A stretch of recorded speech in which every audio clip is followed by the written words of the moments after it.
Greetings, everyone. It is 11:02, but we're here. Welcome to episode 23 of True Health Live. Woo! Yay! Yay! So we have with us our co-hosts. We're all here, and if you are watching, you will notice that two of us are in the same space. So, I almost forgot. So, welcome to our co-host, Dr. Alia Komsani. Hi. And Anushka Gopilal. Hello. I'm Sandra.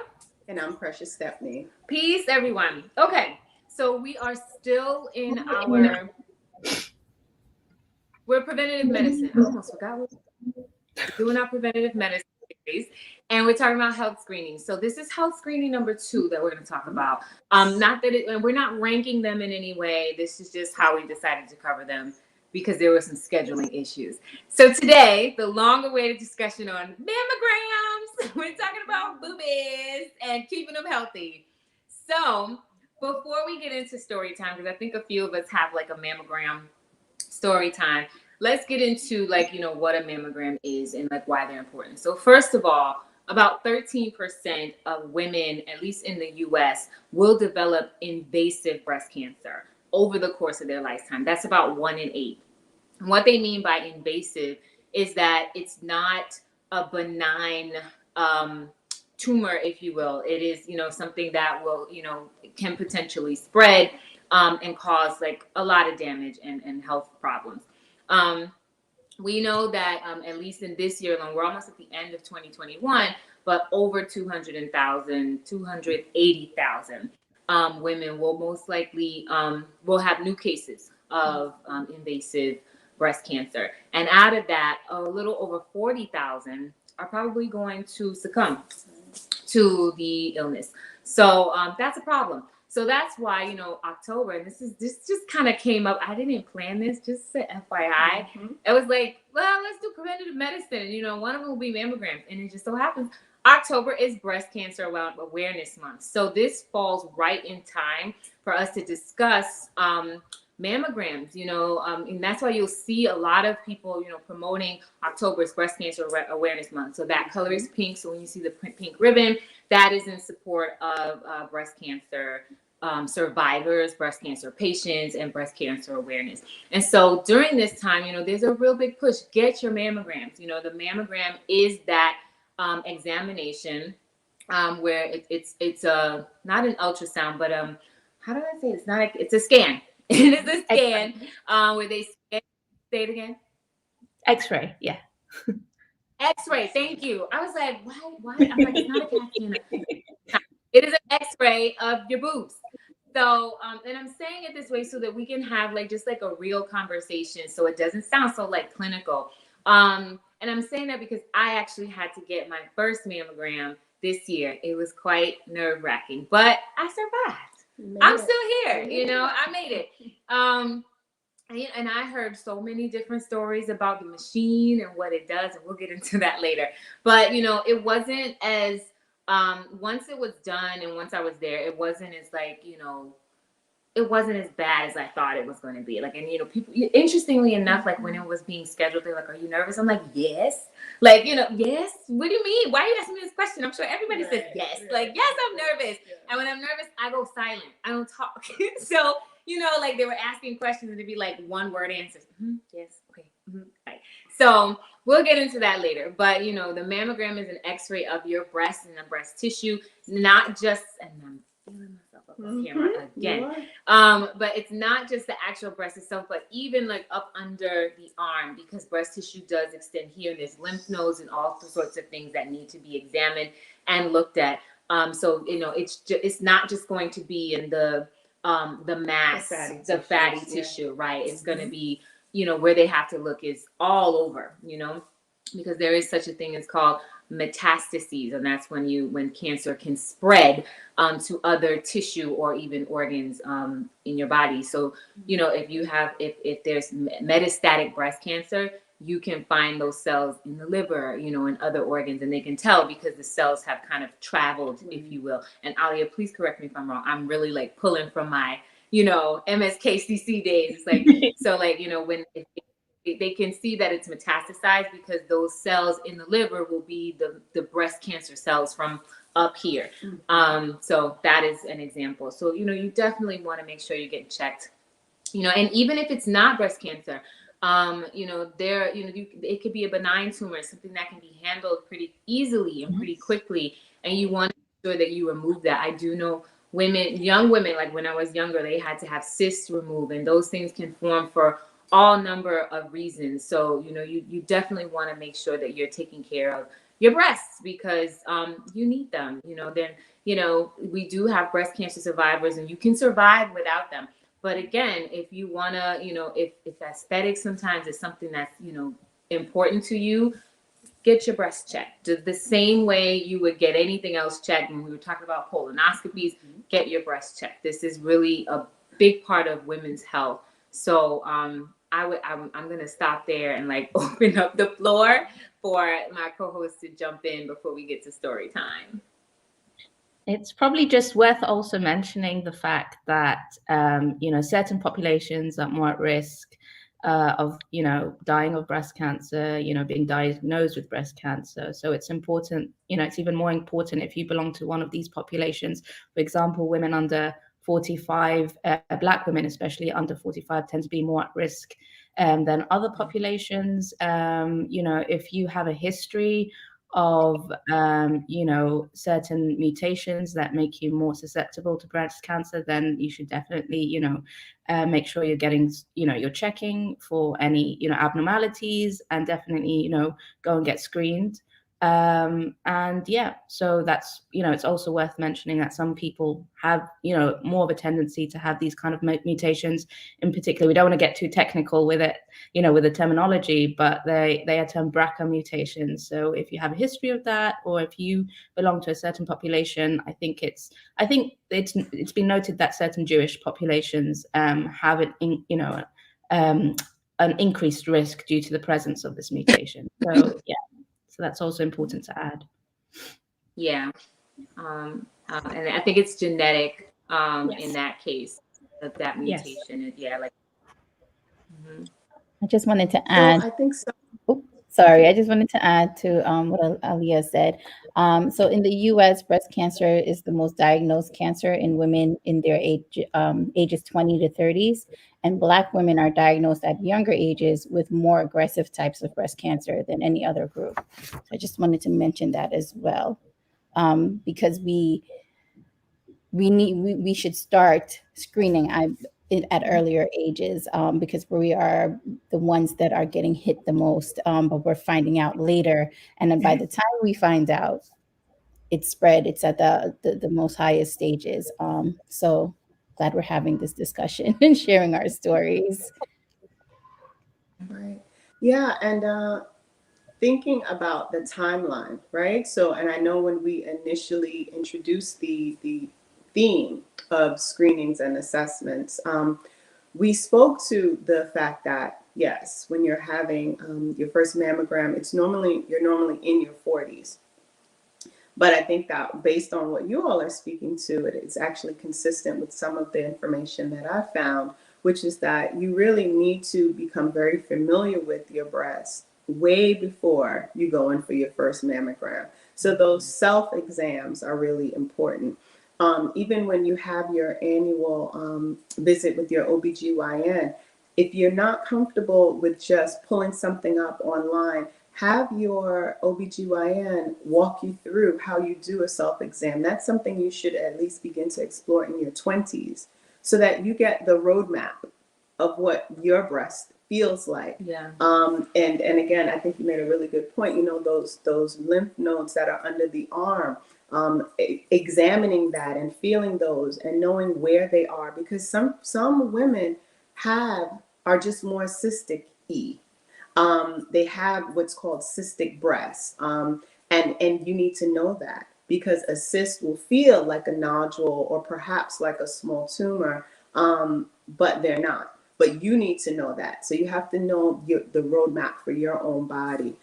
So that's in your 20s and 30s. If you have a family history, then by your 30s, you need to make sure you're an advocate for yourself. Your insurance in most cases will pay for you to have a mammogram, even though you're sooner than that 40-year benchmark that they expect you to have it by. But again, this is where information and advocacy becomes key. And just, know your body. Know it. We have to, because then when something just doesn't look right or doesn't feel right, and you can go right in and not find out you're in, third or fourth stage of cancer. Yeah.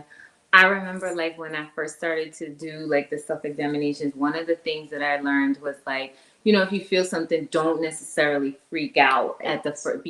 Check for symmetry. So if you check the other side and there's like something similar, then most likely you're okay. And then also like when I would get checkups, like I don't necessarily lean on my own understanding and like, just, so when you're getting checkups, like, the doctor can also do it. And then I think like they're a little lighter. Like I remember I feel like I'm more like, I'm like digging in there, like, and then that's probably where I'm like, what's that? But then when they're doing it, it's like, it's like so light, and I'm like, are you sure you're gonna feel something if you just like, don't you need to like touch it? You need get to in there, like a deep tissue massage. But no, and so I'm like, well, if you didn't find anything, I didn't find anything, everything is okay. But then when I reached that milestone, we'll talk about it. They were like, yeah, welcome to the club. Here's your script. You should go get one. So I was like, okay. So that's what I went and did. But before I even get into that, I wanted to touch on something you mentioned, Precious, about advocacy. And it goes into like the type of scan that I had. So I actually ended up getting a 3D scan. And as I was speaking with the tech, she was like, make sure you share with your listeners and viewers, like, get a 3D scan because the 2D doesn't give you as much as a 3D. So the way I understand it, like the 2D is like just any other flat image on a piece of paper. How we used to see scans of, they'll put it up to the light and they'll look at it. But a 3D scan, they would look at it on the computer because it gets like so many images per inch. And you get like, that full view of like what's happening in all that tissue. And then sometimes they will like follow it up with an ultrasound, which is what happened with me. And sometimes that's just baseline. So they can just make sure, like give you the like, A-okay, everything's good. So yes, I would say like, if we've talked about like when you're in the doctor's office, ask questions, take your notebook and things like that. So when you are, being told that you have to get a mammogram or, you do because you have a family history or you've reached that milestone age group, make sure you inquire about that 3D scan, just because you see more, and then you don't have run the risk of like, oh, we didn't see it. You see more, you run less of a risk. I'll say it that way, because there's always some reason why something cannot or may not be seen the first time around. So you run less of a risk of, something not being caught, during that exam. And again, like, insurance companies don't always necessarily pay for the 3D exam. So I want to make sure that's clear. But you can, probably advocate for it and, really have your doctor explain like why it's necessary. But right now, insurance companies don't. They, of course, they cover the cheaper version. But, 3D exams have been around for a very long time. So it's not like it's new. But I wanted to point that out. It's just one of those things that we run into when it comes to insurance and things not being paid for. So it may have to be out of pocket. I'm not sure of the actual out of pocket cost, but these are some of the things that you want to do your research on before going into your exam. So I think that's all I had for right now before going to story time. Well, you know what? I can share something about the 3D. And it was something we discussed backstage. Just to give you a sense of the difference between a 2D scan and a 3D scan as a frame of reference, whether you've, had personally had a child or not. Many of us have seen the photos, the first little sonogram photos of someone who's pregnant. So the 2D scan are those really grainy black and white images that sometimes we share. And the 3D scans they're much more vibrant, like you can see more of the contours of and I'm just going to use the imaging of like the face of the infant, and you just get a lot more of the detail. So just to kind of give you that visual for the difference between the 2D and the 3D scan. So the 3D scan would give you a better sense of the landscape of your breast, right? It's interesting. Yeah, just want to process that you make that comparison, because it just came to me now that actually, just touching a little bit on the 3D scan versus 2D. So a lot of the time, if I recall correctly, they use the 3D scanning is actually very it's more used to detect deformities in children, the cleft lip, you could see that. So that's just to kind of emphasize that point. That's a lot more of a detailed scan. So the idea is that it emits radiation from a number of different angles and produces more of a detailed picture. So yeah, that comparison actually is really good. A good way of kind of visualizing it. Mm-hmm. Yeah. So, story time.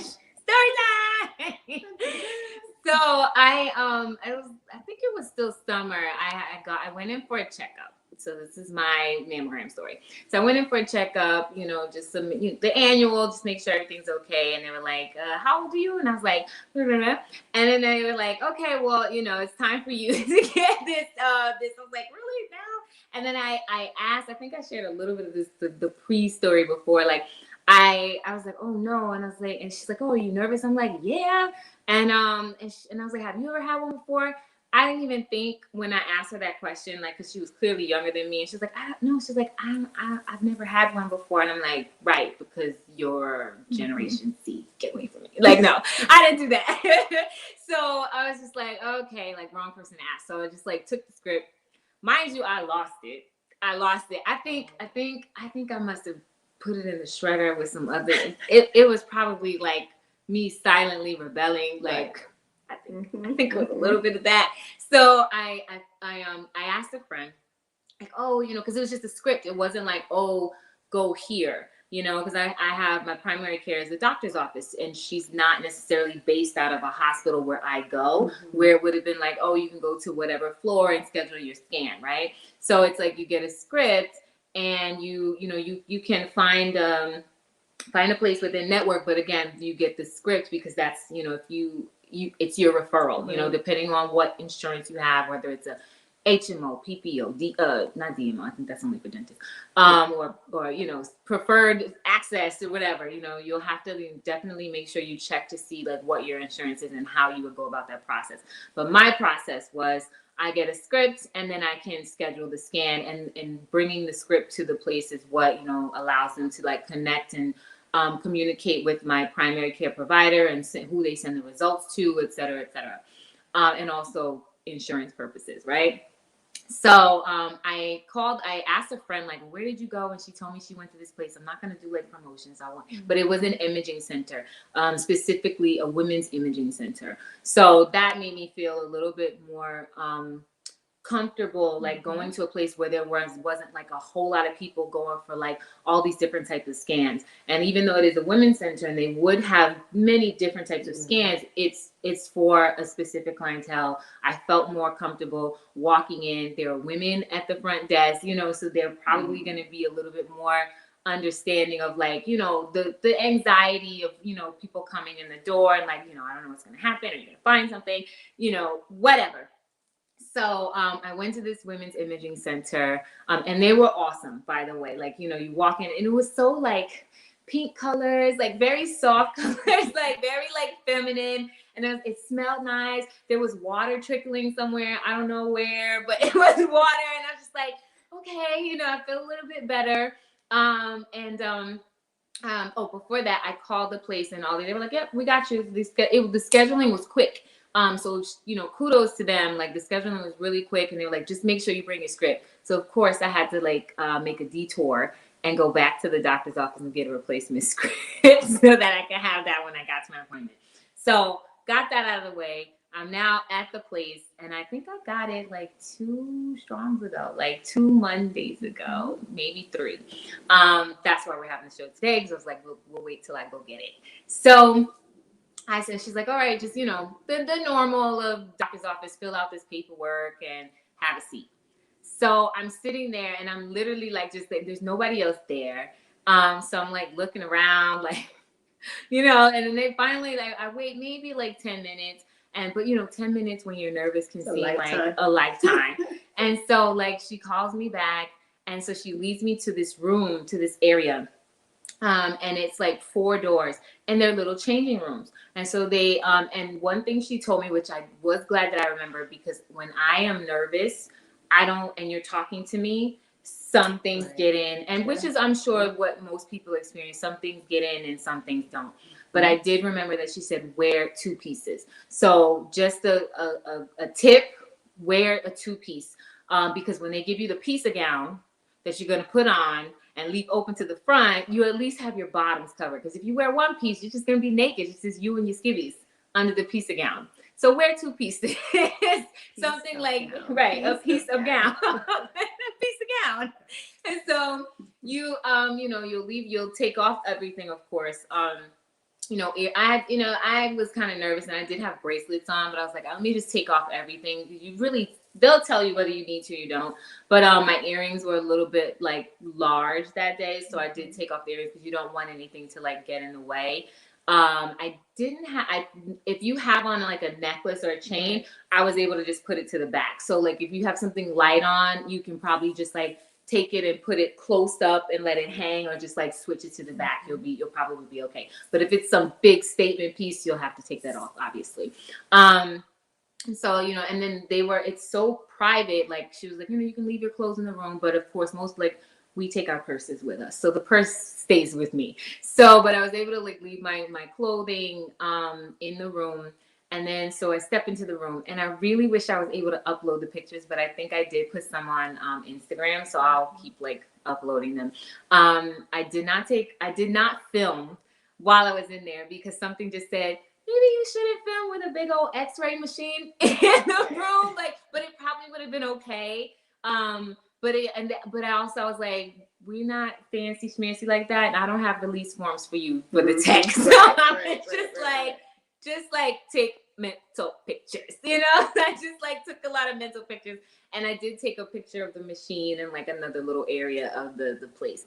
So I get in, and so she's like, all right, just have a seat. I'm just going to enter some information. So she's, so that when they're looking at it, I imagine what happens is like all of the patient data is like on the screen with the scan, so that there's no mistaking like who it is. And of course, they verify last name, date of birth, so they can make sure it's you who you say you are, so that your information goes with the correct image in the system.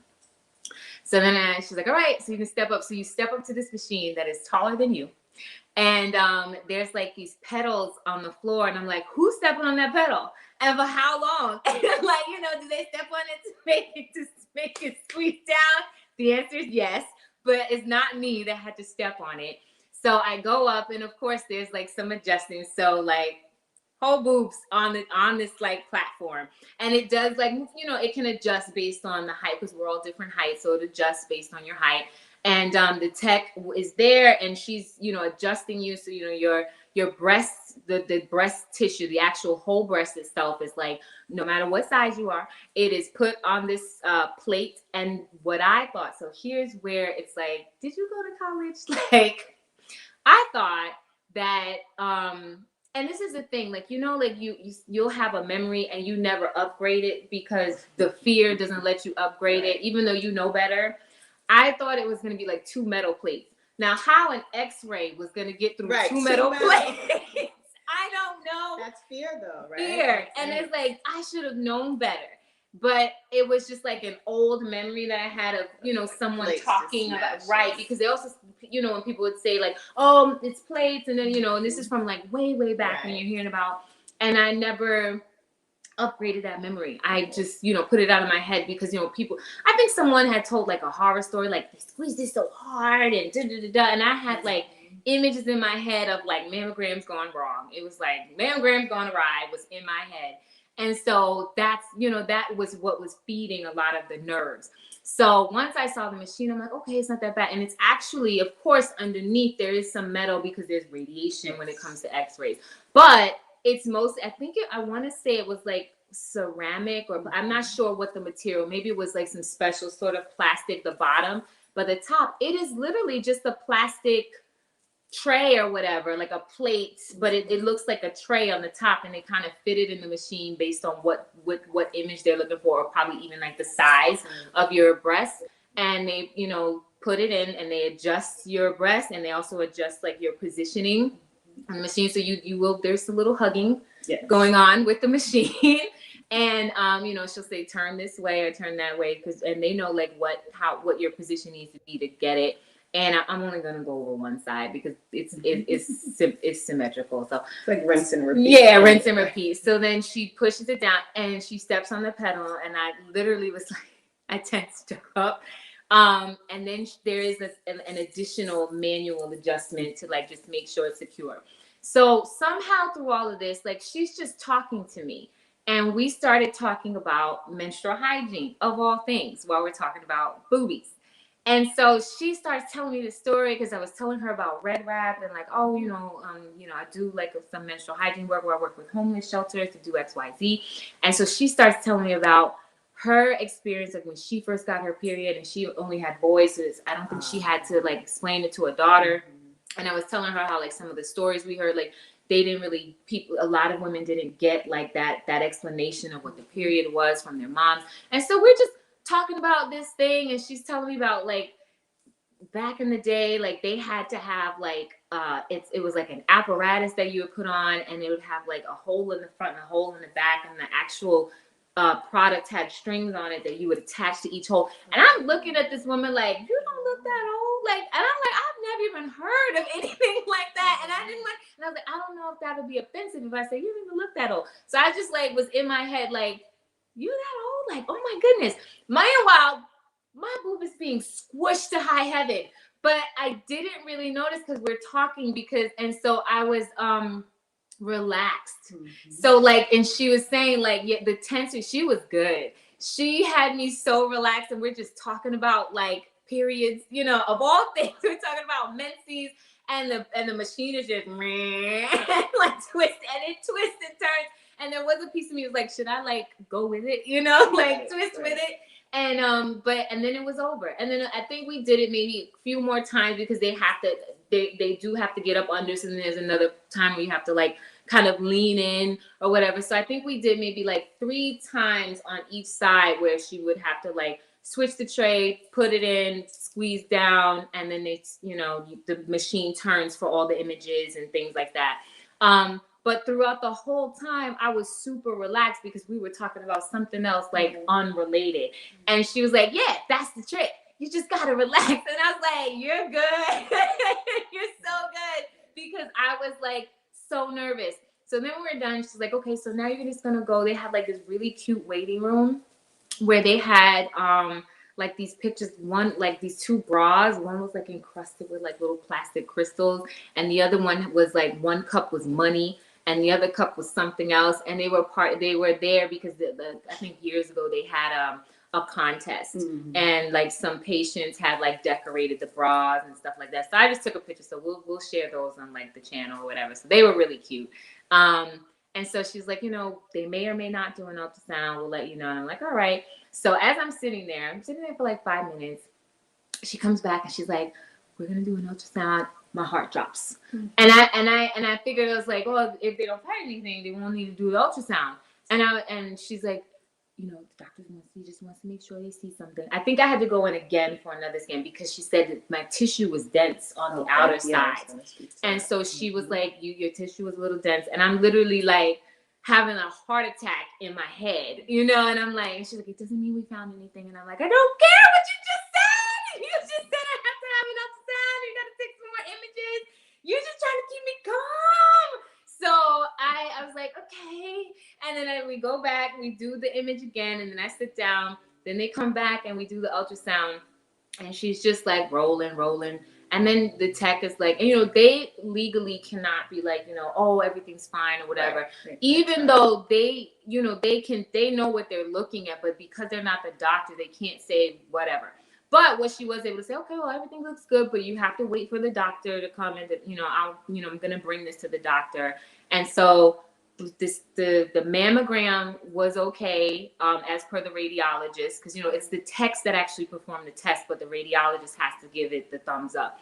And then the ultrasound was okay, and they're like, well, just email the results to your doctor. But there was a little waiting between, you know, the tech coming back saying, you know, doctor said thumbs up or whatever. So, you know, while I'm just like swinging my legs off the table, like, you know, like, what if they come in and say this? How are you gonna feel? But I didn't need to do all that. Don't do that to yourself. It's going to be difficult, but don't do that to yourself, you know? And I would say, like, try to think of something else.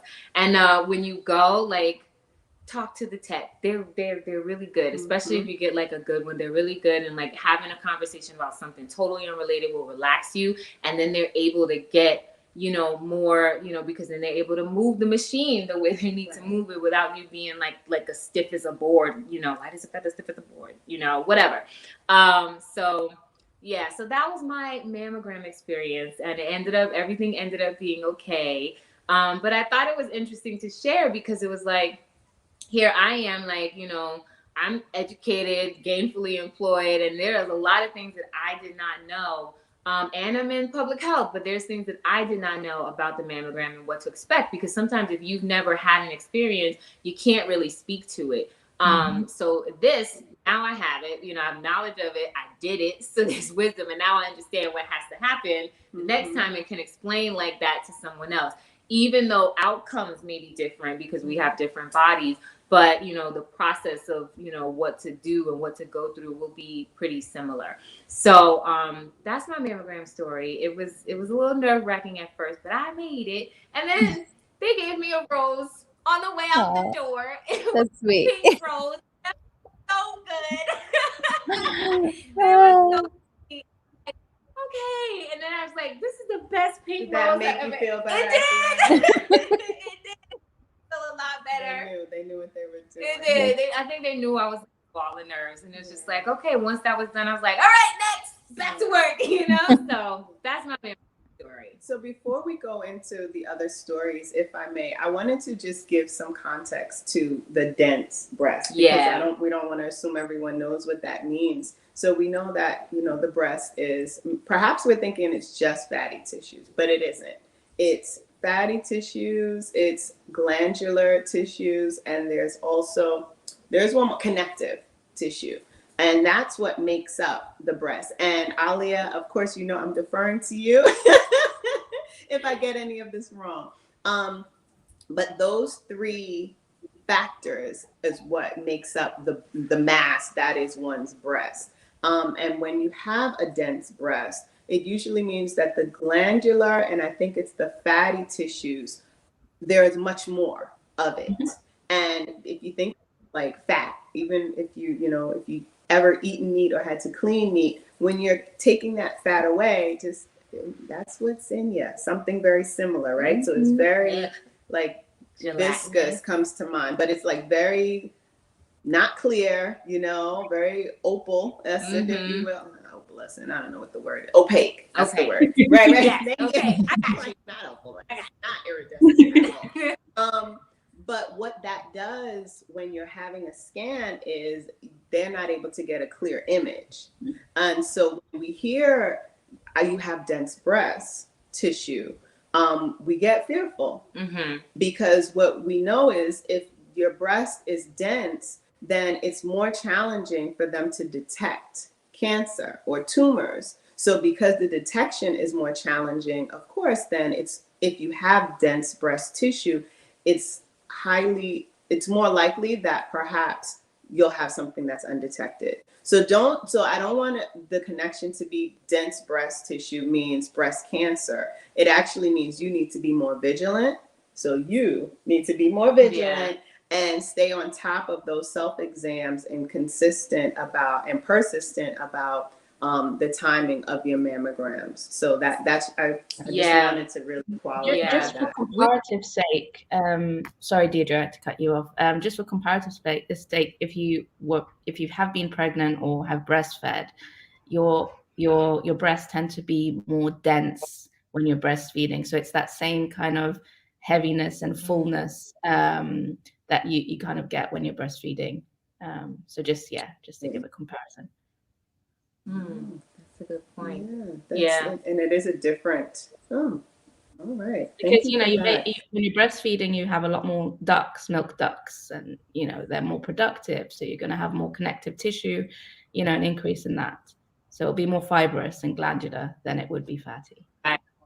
Yeah. Now, the only other thing that I wanted to touch on, and perhaps they didn't give you these instructions, or maybe you lost it with their script, but you, when you're going in for a mammogram, you're usually told not to wear deodorant. Yes. And thank you. She did, but I didn't. I didn't wear any because I actually don't. I use a different kind of thing. Even the crystal or whatever. Like you don't use anything. No perfumes, no lotion. Nothing. No so lotion. You just shower. So it's probably best to schedule your mammogram very early in the morning. Yeah. Because you don't funky all day. But again, even with and then this will be my last little plug for like safety.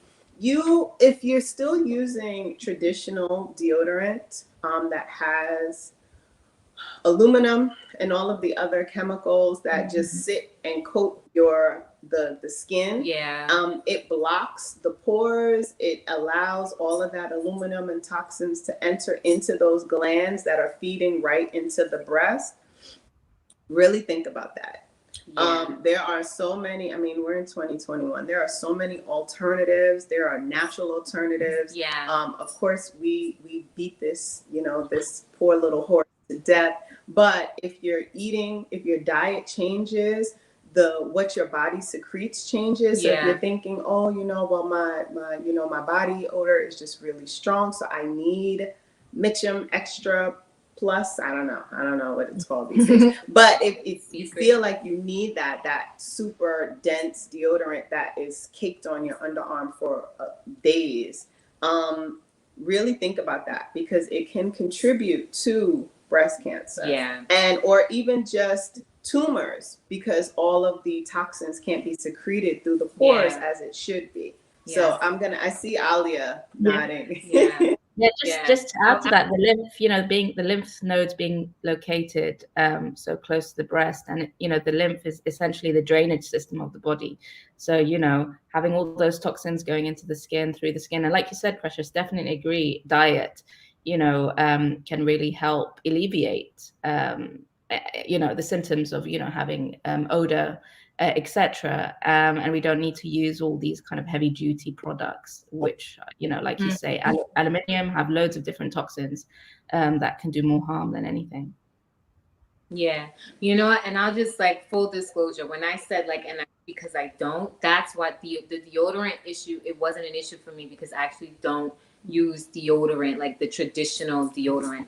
And number one, when pre the diet change, I was using the Dove Secret, whatever.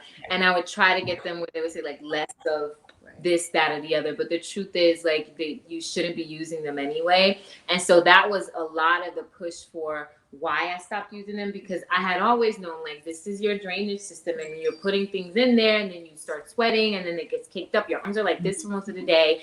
What's going into the skin? Even though we're concerned about odor coming out, what are we putting in that we shouldn't? So for years now, before I use what I use now, I did switch to the plant-based or vegan, and the brand I use, I won't say which one, their main ingredient is baking soda. And we know baking soda can work, but it can also burn you. And that's what happened to me. It burns the skin under, and and what happened, the skin underneath became very dark. And so, and I realized it was a baking soda, and I was like, what's happening right now? So I stopped using it, and of course it healed. So I now use salt.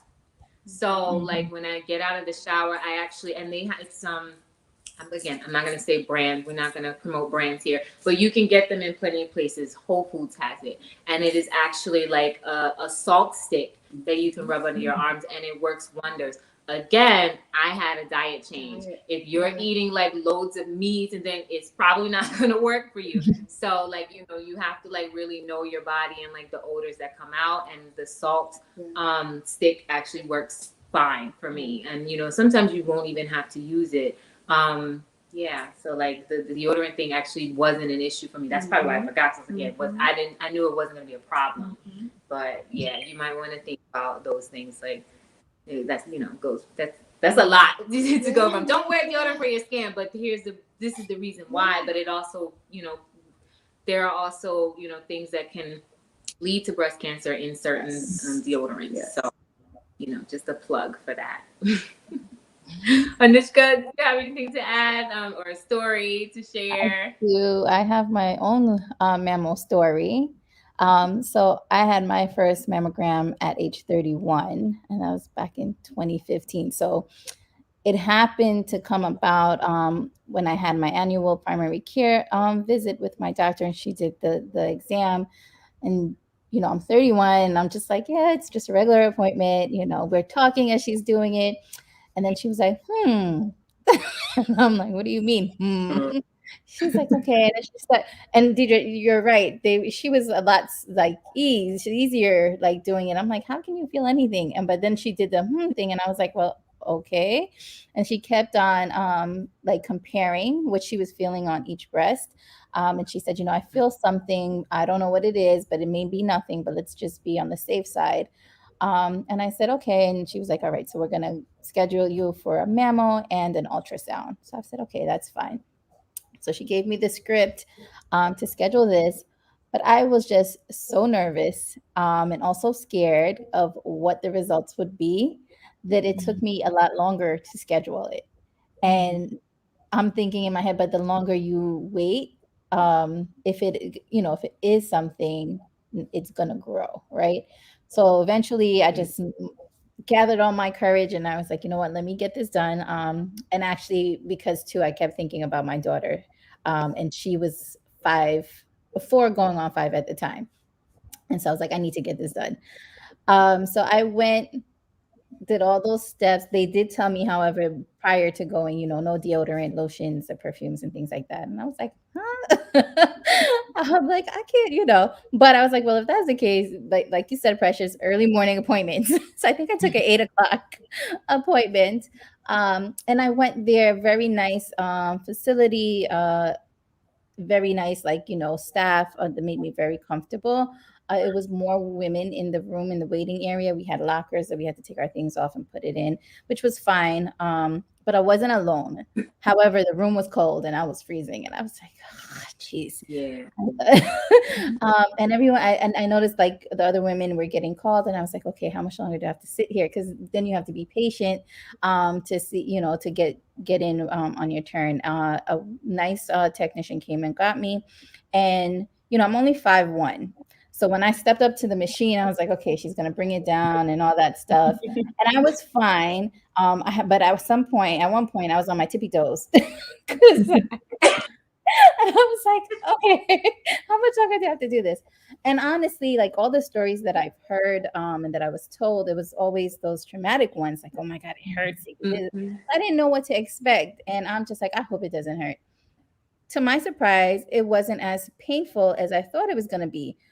And sidebar, the same thing happened with me when I was giving birth, because all of the traumatic stories I kept hearing when I delivered, it wasn't anything like what I heard. So that goes to show you everybody's body is different, and we have our own experiences because our body can, carry certain pains or tolerate certain pains or whatnot.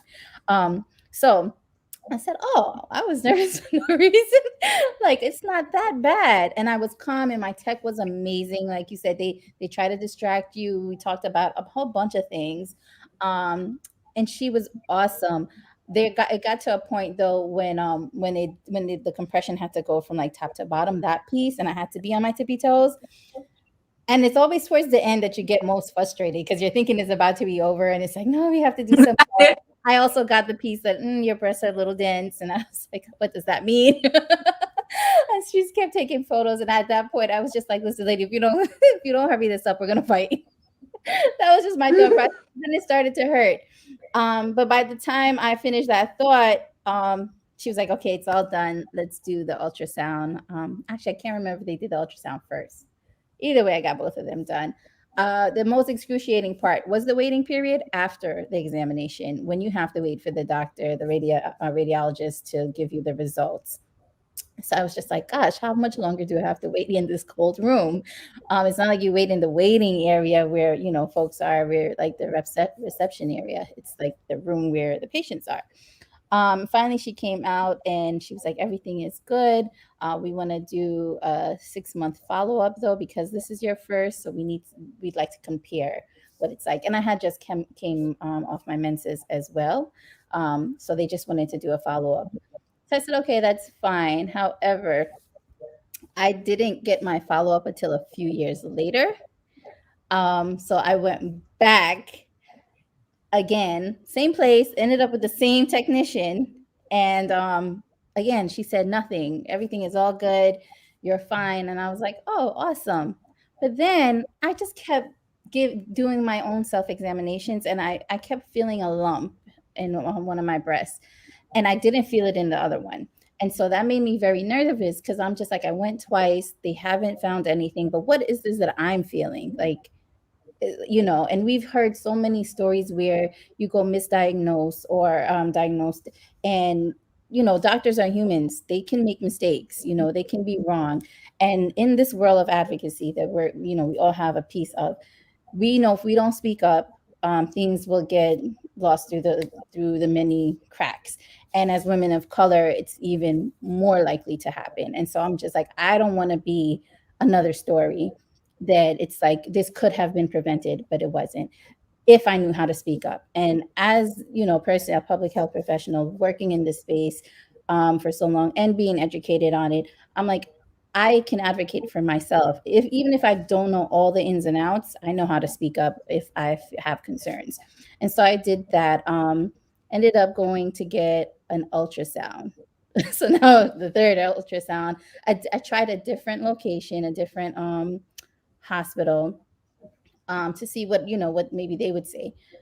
I didn't like this facility, but we did what they had to do. However, the tech came back with the doctor and said, they saw a little cyst in that same breast that I had questions about. Then went on to say, but it's nothing. It's harmless. Yada yada yada. And I said, how can it be harmless? And why is it there if it's harmless? Um, and so I said, okay, I don't have to be worried about anything. Is there any follow-ups? What do I need to do? And she was like, we'll send this to your primary care and she'll go over everything that she wants you to go through. If there is a follow-up, she'll let you know. So I said, okay, fine. I spoke to my primary care, and she said the results are normal. I said, what do you mean normal? They told me there was a cyst. She said, yes, but it's not harmful. You don't have to do anything right now. So I heard the right now piece, and that didn't make me feel comfortable at all. So I said, okay, something's not right. Hence why I'm in the market for a new PCP. But I kept, giving myself these self-examinations, and I don't know. To me, I feel like it's grown, so therefore it cannot be anything. It's not that it's not nothing, because it wouldn't grow if it's nothing, right? But then I'm like, is my mind playing tricks on me because I'm so nervous, or because I'm thinking the worst? And what do I do now? So now I have another script to do another not a diagnostic test, with the original facility that I went to. So I'm in the process of making that appointment. I'm still nervous, but I've worked in the cancer centers. I run an advocacy program for women who we want to engage for breast cancer awareness. And so I am even more knowledgeable now than I was then. And through my process, through the work that I do on a day-to-day basis, you can still live, right? You can beat cancer. You can there's so many things there are so many survival stories. And so the main thing is just going to get screened. And once you do that, it's like you've taken off the biggest pressures, right? And the fear. So getting over that fear and just going to get screened, doing your self examinations is very important. Asking questions if you're uncomfortable with what you're hearing, if you're not uncertain with what you're hearing, just ask as many questions you want to ask. Follow up on the follow up. And a lot of times we're like, okay, you may think that, oh gosh, I'm asking too much, but no, that's why the providers are there, so they can be helpful, so they can answer those questions because they're trained to answer those questions.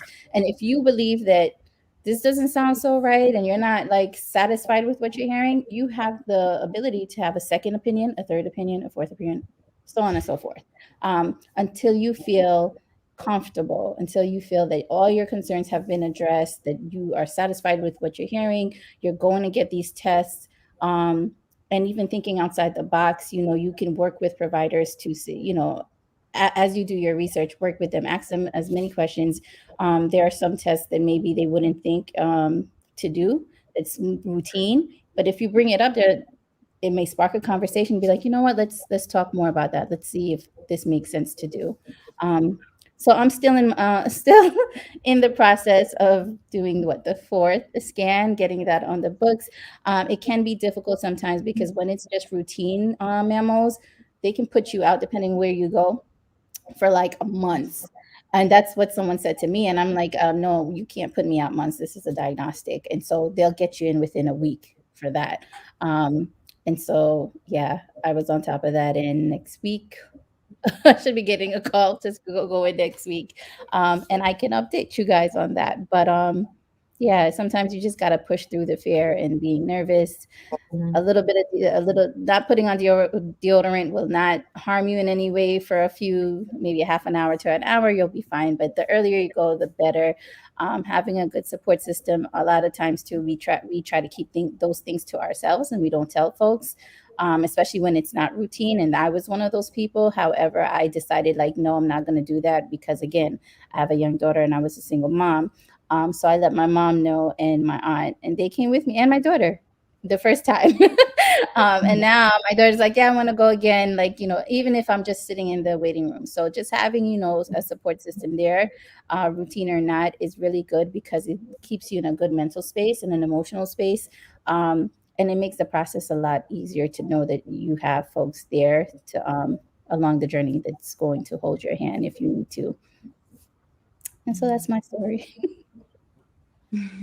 I have a question for you, Anushka. Could Yeah. you, because you made a distinction when your appointment was initially proposed for a month or 6 weeks out, you made it clear that this was a diagnostic test. So can you just define for the audience what the difference is, like why they wound up giving you that earlier appointment?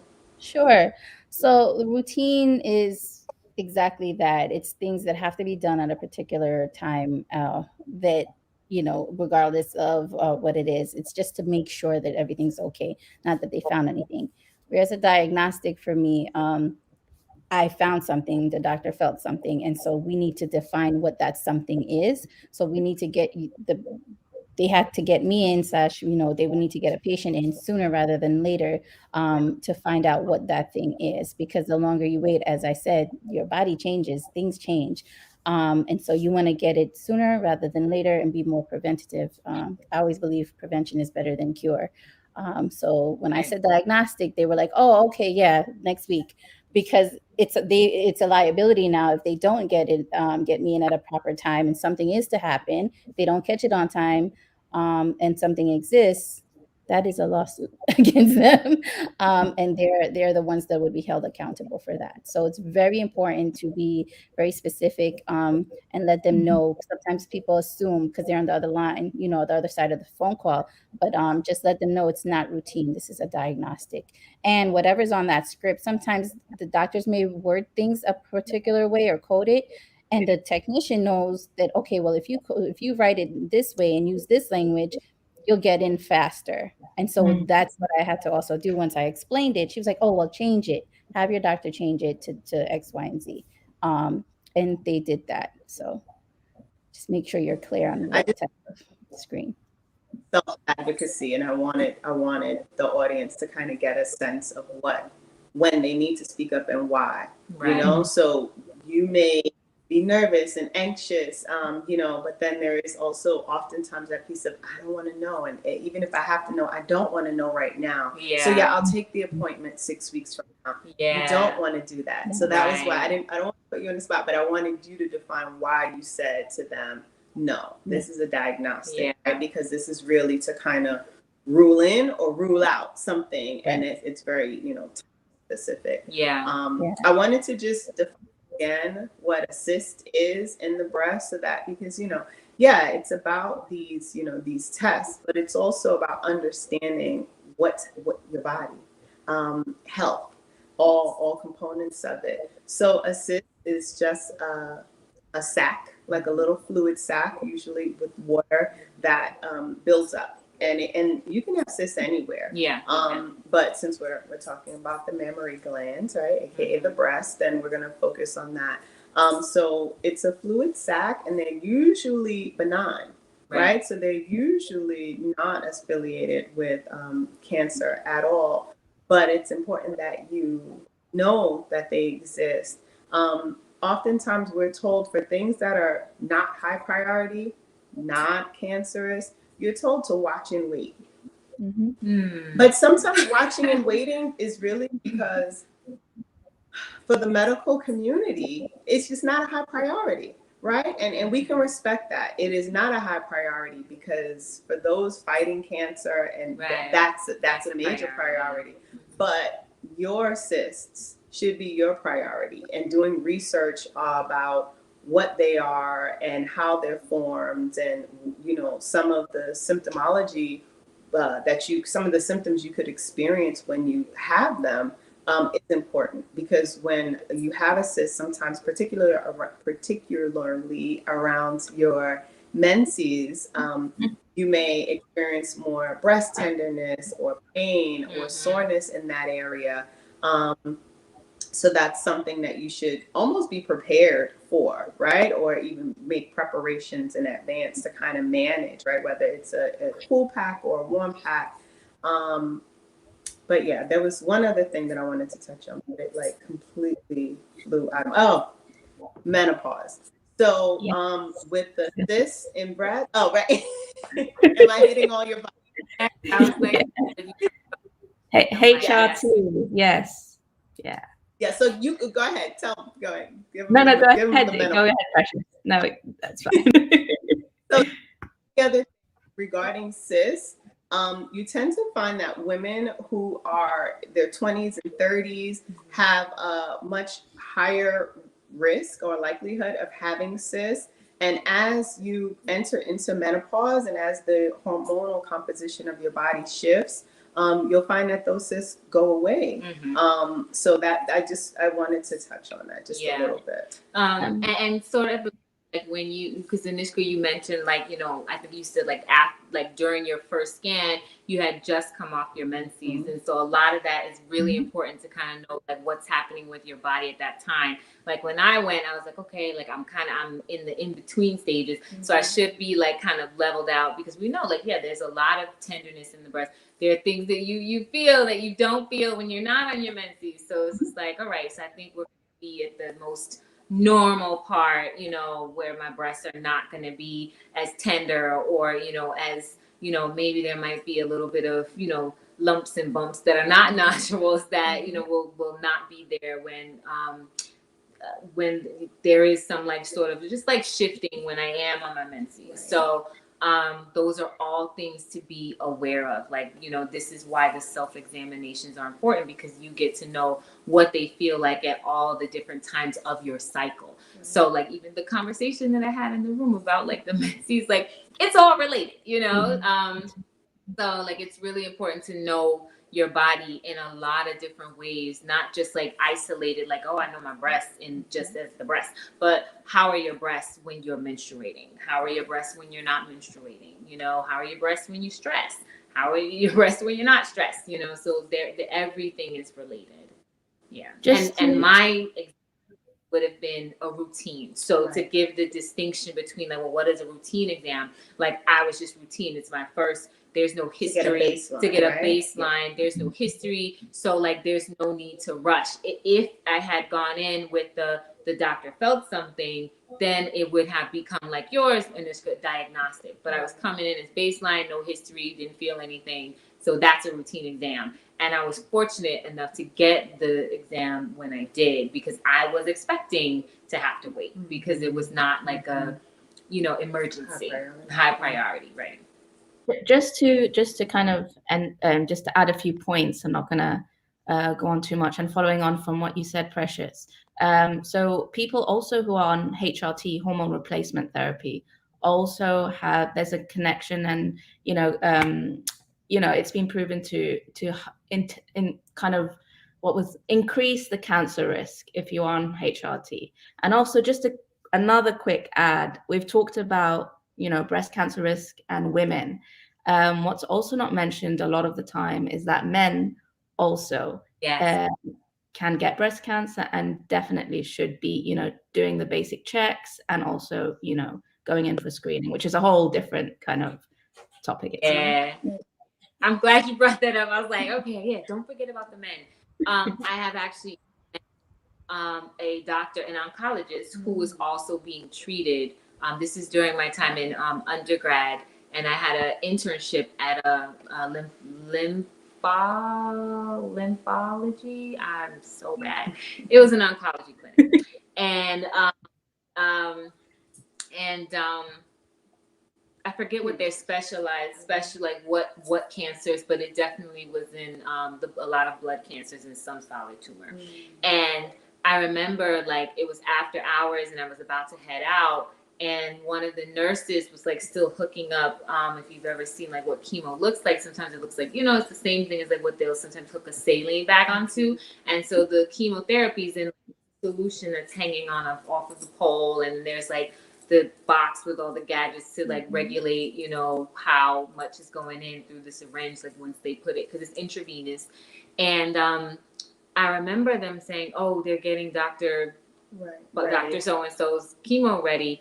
And he had breast cancer. And that was the first time that I had realized that men can also have breast cancers, because there is still tissue. They have, we say pecs for men, but it is the breast, breastplate, so there is, they don't necessarily have the ducts for milk for, the same as women do, because we bear children, but there is still the fatty tissue that's there, and there can absolutely develop breast cancer in that area. So it's, like you said, it's a whole other thing. But because when we talk about breast cancer, the focus is usually women, and more women do get breast cancer and die from it. But it's just not a fun fact, but a lesser known, lesser discussed fact. Men get breast cancer too. And so this discussion is important, right? Because we're assuming we're speaking to women, but as the women, as the wives, right? As the big sisters, like as the aunts, it's important for you to share this information. As the wife, it might be necessary for you to actually just go in there and say, you know what? I was listening to True Health Live, and they reminded me, like, yeah, I'm doing my self exams, but once a quarter, I'm going to have to get in there and just check around those pecs. It may seem silly, but make it silly, make it light, make it approachable, so that, if you're mated, if you have a spouse, that you're prioritizing their health. So you're preparing them healthy food. You also just get in there and check those pecs. And there's a good percentage of women, because I'm not sure about the men, but they their nodules or some sort of lump was found with their partner, right? So it's totally fine. And sometimes foreplay is good. You might find something that shouldn't be there, right? So those are those times when you're having a little fun, right? Work it in. When you're having those moments, work it in there, and a lot there, because there's a good amount of women who are alive today because their mate found something and then they went and got it checked out. So this was a great discussion. It was. Yeah. Before we go, let's check the comments, because I think we got a few. Peace, Bernice. Thank you so much for joining us. I thought it was I hope we didn't miss all the comments, because we got carried away with story time. But Yes, so this was a much needed discussion, and especially like timely because it is Breast Cancer Awareness Month. And we are 4 women sitting here talking about health and health screening. So how could we not discuss the importance of breasts and breast cancer and like taking care of our bodies, especially the part that has taken so many lives. So definitely, if you were able to listen in. If you have any questions, please feel free to put them in the comments. We got already. Sorry, I'm so sorry. Just check it in the comment box as always. If you have any, suggestions, stories, we are always taking stories. So even though we've aired this show, if you have a mammo story, or even we've done the colonoscopy show, if you have a colonoscopy story, please share them.